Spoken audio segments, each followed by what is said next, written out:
devil is questioning Jesus' identity, not his works. He has not even done anything.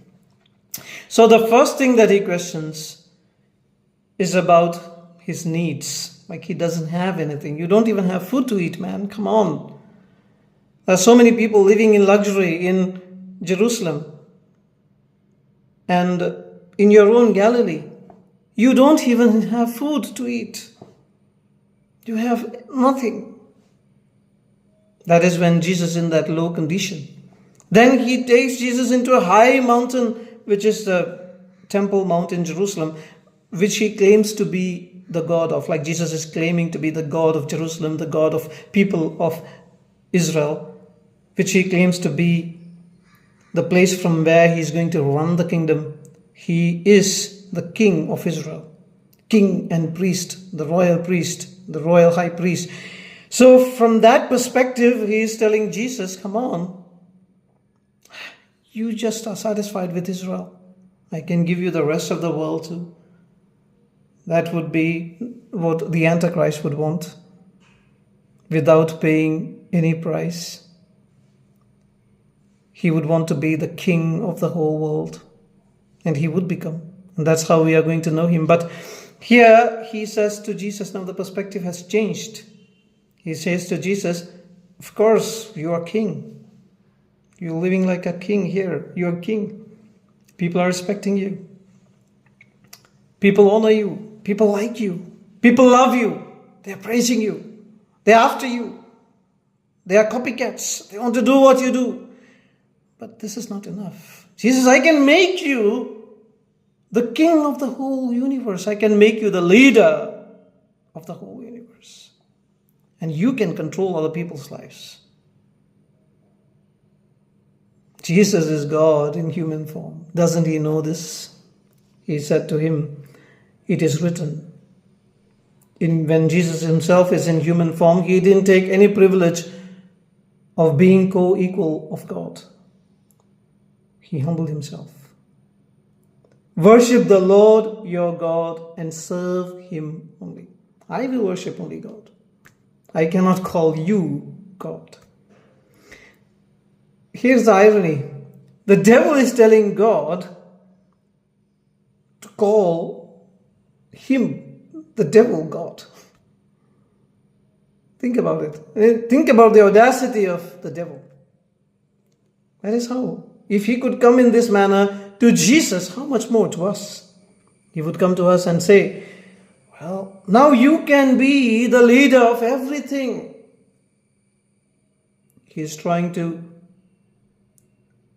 First he was trying to push you back. Now he's trying to push you forwards.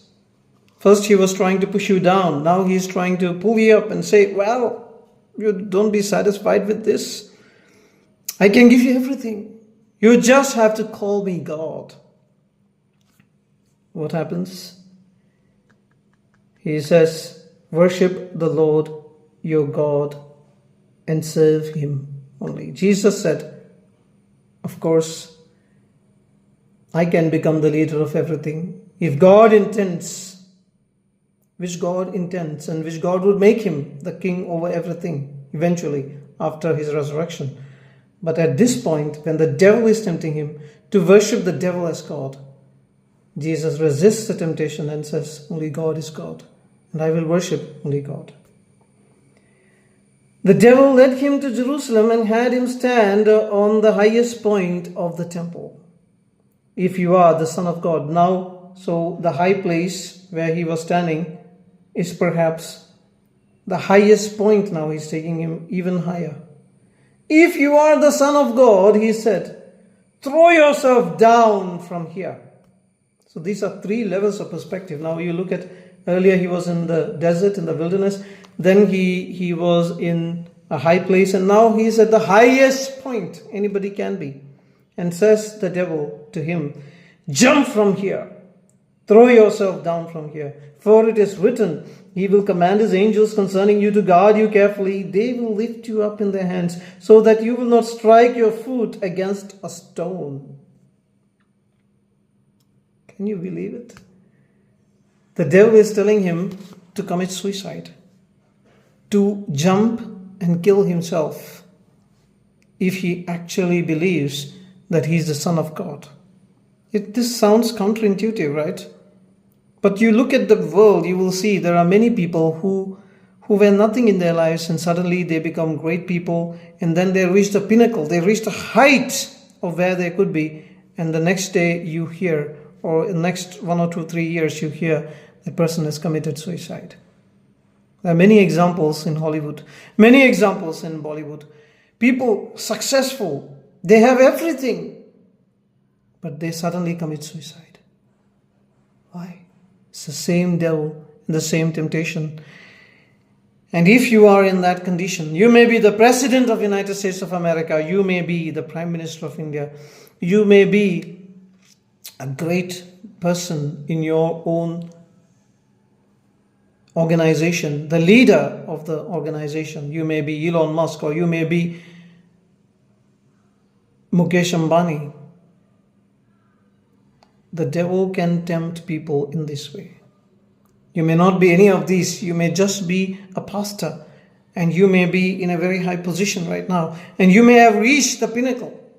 You may have become the principal of your college or your seminary. You may have become the central pastor, or you may have become the president of your organization. The devil comes and says, throw yourself down. Now, what is this throw yourself down? It's not just about the physical suicide. It is about committing some crimes, committing some sin, because you are in the position of authority. Nobody else is over you.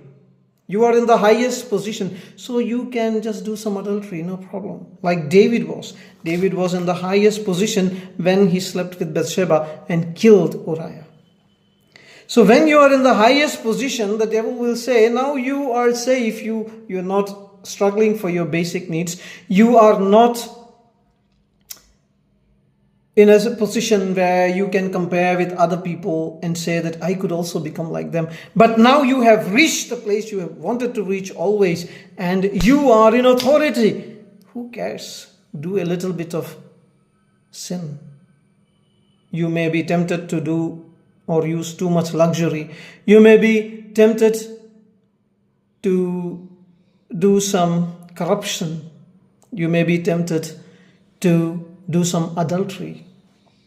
You may be tempted to give some false promises. You may be tempted to do something that is unlawful, unethical, and hide it, so that others cannot see, others cannot hold you accountable. And this is the most difficult temptation, I tell you. Because people think that as they grow higher in the Lord, as they grow higher in their wealth, the temptation starts to decrease. That is not true. The temptation would increase. The devil is always fighting for worship. Devil is always fighting against God. He's not fighting against you. He's fighting against God. He is questioning your identity as a child of God because he's fighting against God. Because he wants you to become the devil's child and call the devil God. Now what the devil says to Jesus is, you just jump. And he misinterprets the whole scripture. The scripture says in Psalm 91 that if you fall, God's angels would hold you. Now there is a big difference between jumping and falling. Falling is by accident. You may fall by accident, and God's angels would be there to protect you. So if you have not read your scriptures correctly, that is why all the kings of Israel were commanded to read the Torah, to keep the copy of the Torah with them and to read it as often as possible, because when they are the king, they would have to take decisions that have consequences in other people's lives, not just in their own lives. And God wanted to run the country in a godly manner. So here, you may be tempted to do something unlawful, something unethical, something that you feel that you are in a state where you can control. Something like Indira Gandhi ji imposing emergency, which created a lot of chaos in our country. When you know that there is no other challenger and you are in the highest possible point, the devil may come and say, you can make yourself more secure by removing all your opponents by force. Don't even give them a chance to show dissent. And that is the recipe for disaster, my dear friend. Let me tell you, if you're becoming a high person or reaching a very high level, become more and more humble. And there are many leaders who I can see are following that path. And I'm deeply impressed by their humility. One of those leaders is Narendra Modi ji. Now you would be amazed that I'm calling Narendra Modi ji as a humble person. Shashi Tharoor, you may know about him. He wrote a book on Narendra Modi ji calling Narendra Modi ji a paradoxical prime minister. And he was critiquing Narendra Modi left, right and center. And if I were Narendra Modi and I read that book, I would feel like very angry with him, with Shashi Tharoor. But recently, when India did this Operation Sindoor, and India wanted to send their ambassadors or envoys to communicate this message against terrorism to the rest of the world, Narendra Modi ji chose Shashi Tharoor to do it. That is humility. Who would choose an opponent who has written something against him to do such a work and trust him with that work? So, there are many other leaders who exhibit this kind of humility, and I see it every day. But I wish for all the leaders that they would be aware of this particular temptation to completely wipe out their enemies, or to completely silence their enemies, or to do something that is evil, like what Bill Clinton did. He could have easily hid it, he thought, but he could not hide it. What happened? He lost his position, his reputation, everything. And his wife also could not become the president of USA. So the point here is, this is a big temptation that comes to big people.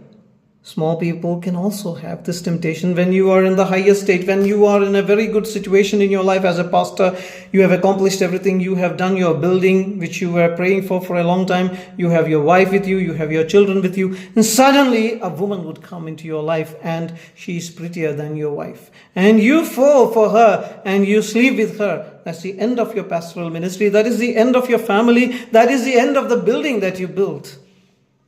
You lose everything because of that one action. And this is the greatest and the gravest temptation. And so, what did Jesus say? Do not put the Lord your God to the test. This has two meanings. It's a two-pronged sword. It is like Jesus is saying, you devil, don't test me. I am God in human form. But he's also saying to the devil that I am not supposed to test God when I am in human form. Because falling from a height